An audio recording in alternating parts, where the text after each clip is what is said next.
We're kicking things off this morning with our good friend Brad Hayden. And Brad, we've known you for a long time through the course of your career with Aspen and now with your new company, Robotic Skies. You got away from the avionics business and said, maybe this UAV thing's going to take off. Tell us about Robotic Skies. Well, the interesting thing about Robotic Skies in regards to avionics is it is still all about avionics, which is the exciting part. You know, Robotic Skies is a company that looks at the emerging commercial drone industry as really a new market segment of aviation, not a completely separate industry in and of itself.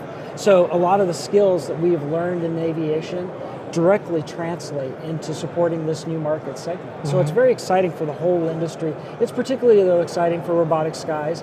We are a company that is actually a network of now over 100 Part 145 repair stations or Part 145 equivalent around the world that are becoming optimized to work on commercial unmanned aircraft systems. And we're talking about the high-end commercial drones. We don't work on the consumer stuff, but we work on the high-end commercial drones. So as I say, we're a network of these independently owned Part 145s. So we go out to these shops and we say, hey, how would you like to create a new revenue stream for your shop? You work on piston aircraft, you work on rotorcraft, you work on business jets. How about getting into the drone business? And we give them that entree. So what we do is once we have our network built up, which we've built up over the last 2 years. We launched 2 years ago, in fact, at this show at AEA. And so, you know, this is like coming home for us, basically. So, you know, what we've been doing in that interim is getting this network built up and going out and starting to talk to these UAS companies. We figured very early on that a lot of the companies that were going to be coming into the UAS space were actually not going to be aviation companies. They were going to be high-tech companies. And tech companies really don't know what it takes to maintain a fleet of aircraft in the field. So we saw the opportunity to come in and actually provide them with turnkey warranty program management services, which is exactly now what we do. So we provide that to these OEMs. We've signed on 7 high-end multi-rotor and fixed-wing UAV customers. These systems run anywhere from $25,000 up to millions. And we've also signed on Measure. We just announced that in December, which is one of the biggest operators. They actually have a franchise that they're opening up for operators to go out and use UAS for companies so they don't have to buy their own. We're their maintenance partner. So we are targeting manufacturers and we're targeting fleet operators. And you know, this whole industry is at a point right now where everything has just been moving towards the edge of this precipice, and I think it's just ready to go. The positioning has been difficult. It's been interesting watching the aviation community start to realize the opportunity of this new market segment instead of just being afraid of it. Because, you know, a lot of people are worried when they fly about what could potentially fly into their aircraft. And then it's been interesting to watch the UAS industry start to understand that they're going to need support in the field. No matter what the regulations say, their enterprise customers are going to insist that they have some level of reliability within their airframes. And when you've got a $25,000 airframe or a $50,000 airframe, that's not something you're going to crash and then say, oh, well, we'll just go buy another one. And that doesn't even include like the payload, this very expensive payload. And so these companies are looking at this and saying, we're going to insist that you give us some type of professional maintenance. Now, I should be clear, there are no maintenance standards at this point for returning unmanned aircraft to service. In other words, if you're a Part 145, you have no regulations to go on at this moment if you're working on one of these aircraft. Those are being developed now, and I can tell you a little bit about that because I'm on some committees that are coming up with those standards. And we'll get there. Yeah, but what we do know is how to get things done in a quality manner. And so because we have that knowledge, we can take those best practices, and even without all the associated regulatory guidance, we can still use those best practices to maintain this equipment and return it to service. And once the regulations come out, no matter where they're at in the regulatory scale, we know if we've got a Part 145 pedigree that we're going to have the processes in place and be able to do a good job maintaining them in a predictable manner, which is what aviation's all about. When you go into a Part 145 shop, and as you said, they're used to working on piston airplanes, rotorcraft, probably some turbines, and here you come with a thing about this big that has 8 electric motors on it and a whole lot of computers and software. How do the 145 shops, how do those mechanics look at that and say, I can fix that. Yeah, they all say that? Well, by and large they do. I mean, the thing is, a lot of the components are very familiar, right? You've got, even the motors on a multi-rotor are very similar to what you see in a servo. Okay. So, it's all the same principles. So I think they look at it and say, yeah, this is all pretty familiar. But the next phase of this is, and we've already started doing this, is that when we sign on a manufacturer, so let's say we sign on a multi-rotor manufacturer, we've got 2 that we've signed on from Europe, for example, and we provide their North American support on their multi-rotors. What we actually do is we either send a technician to them. For example, we signed on Service Drone about a year and a half ago. I sent my avionics manager to Hamburg, Germany for 2 weeks, and he trained on their systems, tore them apart, put them back together, learned how to fly them a little bit, and then he came back to the States, and he is now able to teach other technicians on how to work on them. Likewise, we've had some technicians come over from another company, Aero-Tronics, who's a customer, and they actually sat with our training company that we've partnered with and came up with a curriculum. We invited in some shops. They came in, they got familiar with the equipment, they learned how to take them apart and return them not to service, but make them ready to fly, because there, again, are no return to service standards at this point. And then they go back out into the field. So when one of these comes in, they already know what they are. And they already know how to access the information so that they know they can work on them and work on them in such a way, again, to guarantee that quality that we expect in aviation. Are you also involved in the controller side of the equation? Yeah, absolutely. An unmanned aircraft system, and our customers include, again, multi-rotors, fixed wing, and all the way, actually, we're going to announce a new customer next week that's an optionally piloted aircraft. So they're a company that's just now coming out. They're going to announce at the AUVSI show next week. We are their maintenance partner, and it's a full-scale aircraft, obviously. And the thing that every UAS has in common, they call it an unmanned aircraft system for a reason. It is a system of 3 major components. The command and control center, which can be as small as a transmitter all the way up to a big room with a lot of controls. The data link between the 2 that transmits control commands and receives data back down from the UAS, and then of course the vehicle itself.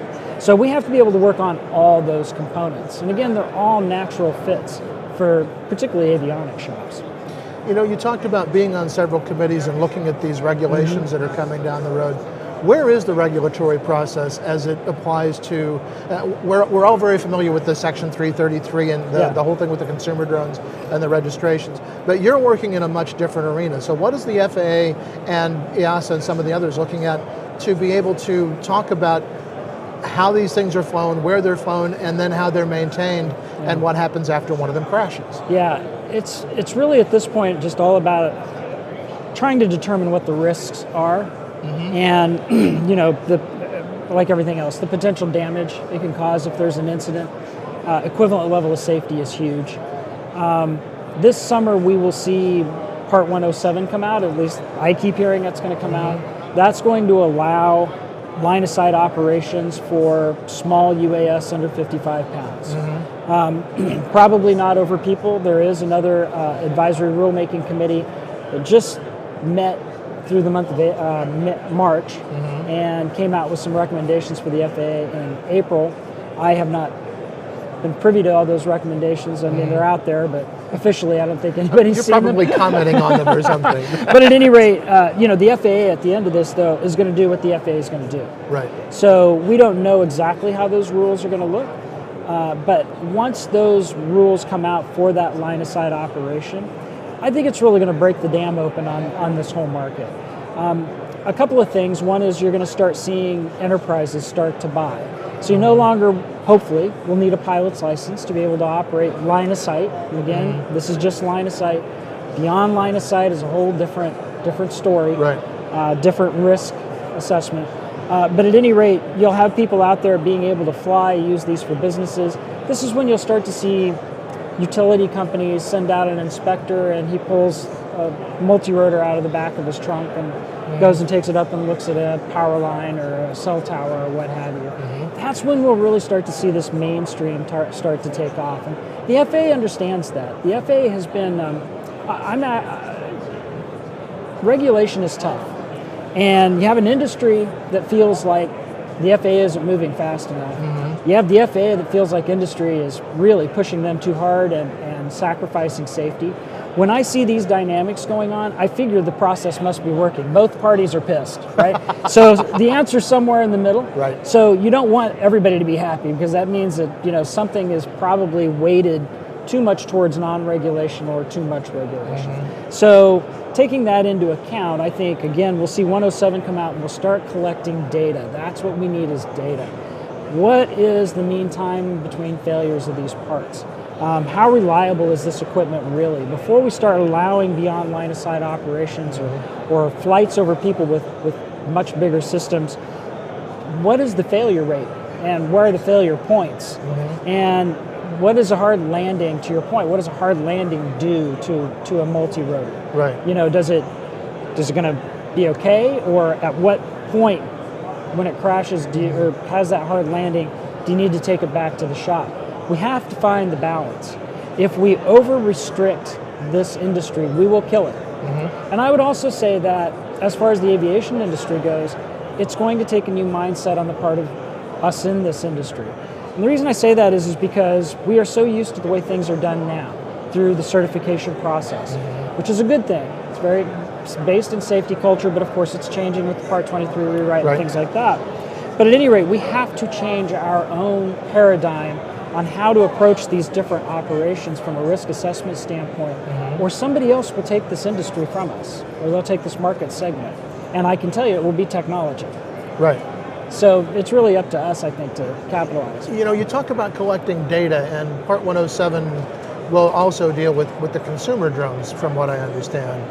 My understanding is it won't, but I could be wrong. Okay, well, and I could certainly be wrong too. You're far more better connected with that than I am. But when you start, my point is, when you look at data collection and failure rates on consumer consumer equipment, which is going to be much higher than professional grade equipment, will the FAA, do you think, take some of that into account and say, well, they've got XYZ drone falling out of the sky because the little gear in the motor failed. Right. Where do you see that affecting where it is in your end of the business? Well, what's interesting right now is we have consumer drones flying commercial missions. Right. All right. So people are taking some of the stuff out of the consumer end of the market, which is reliable to a point, certainly. And I hear good and bad stories, and I'll throw out the caveat: we don't work on those. So I don't have a lot of visibility into that, and that's not a market that I necessarily track. However, companies are using them now, and I'm guessing they're gathering data on them. And I think a lot of it's going to come down to how complex of a mission is going to be flown. We will see the price of this equipment continually come down, which will be good for both markets. And again, it's going to come down to liability mitigation, I think, on the part of enterprises on what kind of maintenance plans, et cetera, that they put in place. To your point on collecting data, though, that's very tough in a consumer environment because there is no requirement to log reporting or anything unless there's an incident on the consumer side. And I think even if there's an incident, I don't think there's a requirement. I know there is under 333 exemptions. So it'll be interesting to see now. And I'll also say this, Tom, to your point about are consumers going to be included in Part 107? Nobody knows what the FAA is going to do. So it could be that they come out with something and consumer is included. I understand it's going to be commercially focused. That was the NPRM. Right. But things can change. And finally, it seems like everyone talks about the holy grail is the Amazons of the world. They want to pick it up at the warehouse, fly it across town, drop it off at your house. Yeah. How far down the road do you see that, the realization of that holy grail? Faster than everybody thinks. And there's some reasons behind that. But the first thing to understand is when you talk about it being the holy grail, the reason why it's the holy grail is it incorporates two really important operational elements. Again, flying beyond visual line of sight and also being able to carry something. And then there's actually a third element, which is also very interesting. It's not being flown by a pilot, it's being flown by a computer. Right. The reason why I say that's all going to happen faster than we think is because you have high technology that is really interested in this space. They have a lot of pull, and they're going to create jobs, right? And they're going to create commerce, and they're going to do some really good things for the economy. And you have NASA that's already building the unmanned traffic management system. And they just did a huge test across all the test sites where they flew 24 drones at once, tracked them in the system. This is all in preparation for exactly those types of operations. If you start to think about that, then how far away are we really from getting beyond that under 55 pound rule? You know, when we can start flying bigger aircraft and flying them in dangerous missions. The next big linchpin is when we start realizing we can save lives. Once we figure out we can start saving lives with these things, flying dangerous wildfire missions, short-haul freight that maybe oftentimes results in some type of accident, that's really going to start pushing people towards accepting this technology as well. But I think Amazon has already announced 2017, they're going to start doing some drone deliveries. You see companies out there already talking about doing drone deliveries just within the next couple of 3 years. It's going to happen soon, and I think that's probably the one message I try to convey to everybody is that just like the internet, this is happening faster than we've seen things happen in aviation before. Right. Do you remember how fast we saw iPad adoption in the cockpit? Oh, it was There huge. was no iPad adoption, and suddenly everybody's got one in the cockpit. You know, it was dedicated handhelds before that, which have a great place, but suddenly everybody's got their iPad. It's going to be the exact same thing. And we, again, as an industry, have to prepare for that. Well, Brad, good luck. I know your venture's kind of getting its traction and taking off, and we really appreciate your taking some time to come and talk to us today, and hopefully we'll see you around the pike. You bet, Tom. Thanks Great. again. Thanks Great very much, seeing Brad. you. Thank you.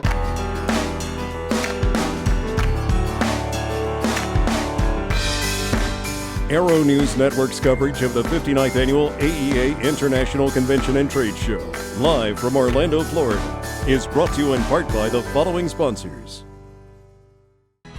The True Blue Power TC280 AC to DC converter supplies 280 watts of power from the aircraft's 115 VAC input. Engineered to run cooler, the fanless design saves energy and reduces weight. The highly efficient TSO certified TC280 is engineered with input transient, overload, and short circuit protection, and features remote on-off capability. Available from your local avionics dealer.